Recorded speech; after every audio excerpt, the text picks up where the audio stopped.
Today I'm going to show you how to make a temporary tattoo, and I'm going to experiment with both the laser printer and an inkjet printer. Let's get started. Once you have your image downloaded that you're going to use, you can use a color image or black and white. I really like jellyfish, so this happens to be a good one for me to start with. So select your file, and I'm using Illustrator here, or you can open up Microsoft Word and drag and drop your image. I'm going to go ahead and print from Illustrator just because that's what I'm most comfortable with.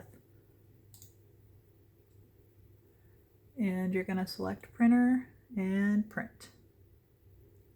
Actually, if you do have a black and white image and you want it to be black and white, you can choose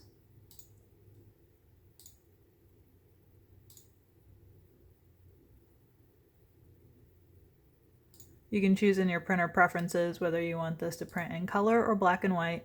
It doesn't necessarily matter for this example. I've got more of a drawing, but I'm just going to go ahead and print it in grayscale. That way, if I want to add color later, I can.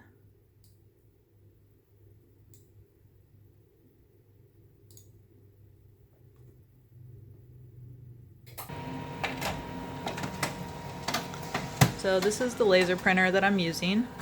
It's a Samsung 4-color. And I've got my image in black and white. One important thing I forgot to mention is you will want to flip or reverse the image, especially if you have text. In this case, it didn't matter, but you will want the reverse of the image since when you apply it, you want it to look correct. Next, you're going to trim out one of the images you're going to use.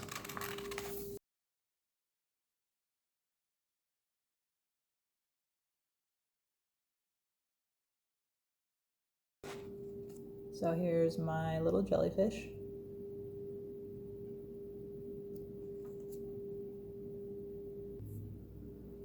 Okay, now I have some nail polish remover.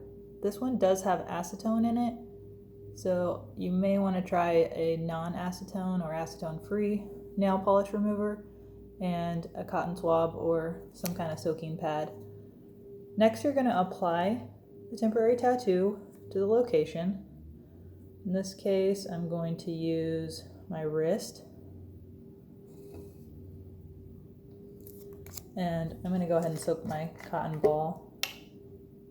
I'm not going to soak the whole thing, but just enough that I can saturate the paper.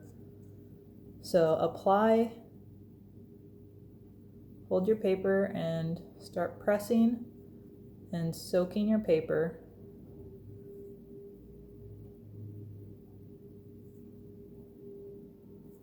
Until the full design is completely wet. And I'm just going to keep pressing and holding while watching the time.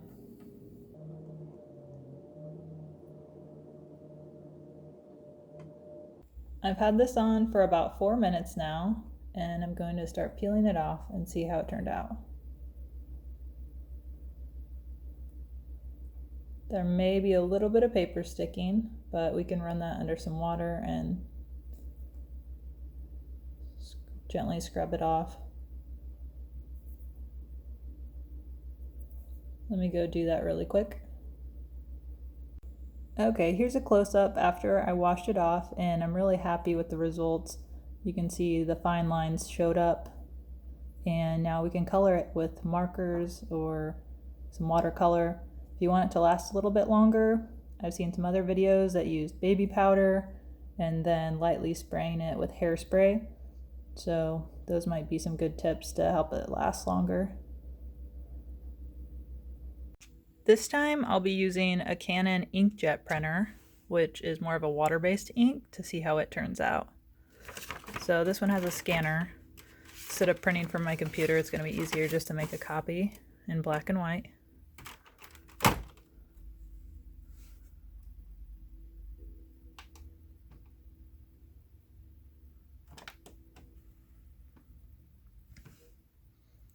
And you can increase the printer ink density. I'm just going to leave it as is and see how it turns out.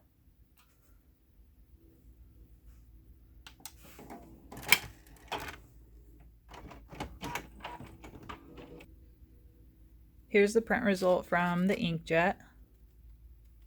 We lost a little bit of the detail, but for this demo, it's going to be just fine. Now I'm going to trim out the one that I'm going to be applying.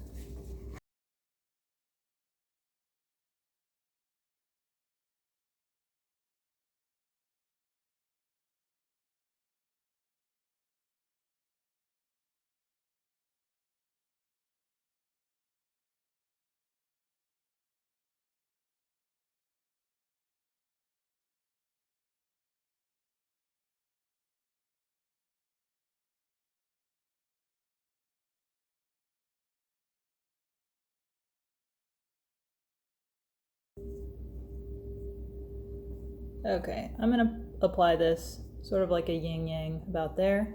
And using the same method, I'm going to soak my already pre-soaked cotton ball with the nail polish remover and place the image.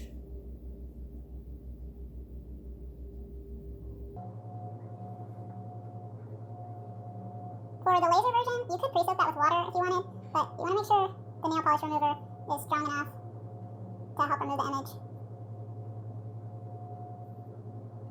The water-based ink, I'm not sure if you want to soak that since it is an ink-based, a water-based ink.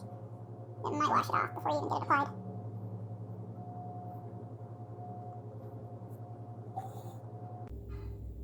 I've tried to apply this for about the same amount of time, and this inkjet version is not coming off. So the laser did come off with the nail polish remover, and that's what I'm going to have to recommend